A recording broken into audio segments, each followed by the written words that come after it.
ټولو خویندو او ورونو ته سپیشل سلامونه وړاندې کوم 200 ټارګټ شو الحمدلله ښه ټارګټ دی خپل تعالی په دعاګانو کې یاد وساتئ را به شو بیټینګ ته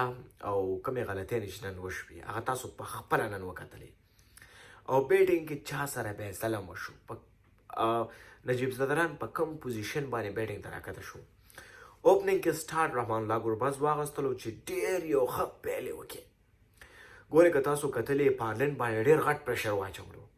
خو بدبختانه هغه په ډېر یو بیکاره بال آوټ شو ډېر خطرناک بال وګورئ زه هغه آوټ شو دا قسمت دی د هغې آوټ کولو نه پس د افغانستان باندې دومره پریشر نه و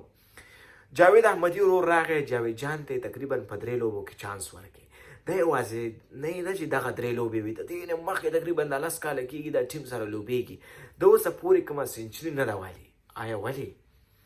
ته خو باید چې افغانستان باندې کله پریشر وي دغه پریشر باید مات کړي اوس ستا په زوره د افغانستان ټول ټیم باندې پریشر واچولو تا 2 څلوریزه یو شپږیزه وویله د هغې نه پس هم تا ځانه ګیلکریس جوړ کړی دی دا لګې لږ په ارام سټرایک روټیټ مهم دی دا شپږیزم صرف مهمې نه دي چې ګوربز و هغه تا سره اوپننګ کې یو کس تیز چلیږي هغه هم توجه سره لوبه کوله تاسو په خپله وکتله تا ته ډېر چانس وروره درکړی خو تا بیخي پرفارمنس ونه کړې 15 یو بل انسان حق خوري ستا واسطه هم ښه مضبوطه ده بیا به راشو ډاټس بال ته تقریبا 13 اورونه موږ بېځایه لوبولي دي چې په هغې 13 اورونو کې موږ سکور نه دی کړی 180 بالز 180 بالز چې موږ په هغې کې سکور نه دی کړی که دې کې چېرته سټرایک روټیټ شوی وی نو دې کې سکور راتلل یوازې لوبغاړي دا نه چې راځي او شپږیزې وي دې کې د چا غلطي ده دې کې د کوچ غلطي ده دې کې یوازې د اصغر غلطي هم نه ده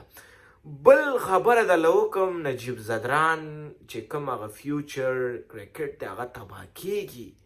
ګورې نجیب زدران آلراونډر نه دی چې هغه په کم پوزیشن باندې نن بیا راکته شو په 8م پوزیشن باندې کله په 1 پوزیشن راباسي دا خو شین ظلم دی که نه اوس به دې کې نور بیا ماته زما افغانان وایي چې تا بیا په اصغر باندې نیوکه وکړله زه دا نیوکه صرف په اصغر نه کوم دې کې یوازې د اصغر بیا صرف لاس نه دې کې زموږ د کوچ لاس هم دی کوچه نوروزه ته زموږ د بیټینګ کوچ ته په خپل لاس نجیب زدران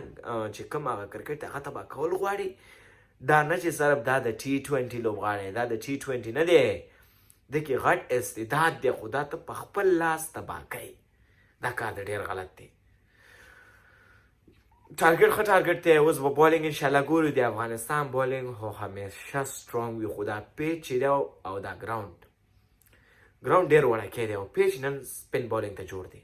الله دې وکړي چې افغانستان دغه لوبه وګټي او راتلونکو لوبو کې کوچ باید په بیټینګ باندې لږ کار وکړي بیټینګ کې همیشه آلراونډر چلیدلی نن راشد هم وچلیدلو نایب هم وچلیدلو اصغر ماشاءالله ښه ګیم وکړي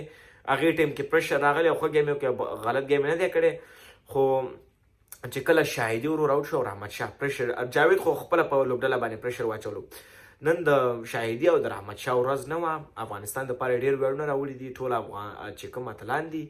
موږ ورسره مینه لرو بس اوس به دعا کوو چې دغه لوبه وګټي ښه وخت او ښې شیبې غلطیانې زیاتې شوي دي خو دغه غلطیانې بیا باید ونه شي او په دې باندې کوچ باید کار وکړي ښه وخت او ښې شیبې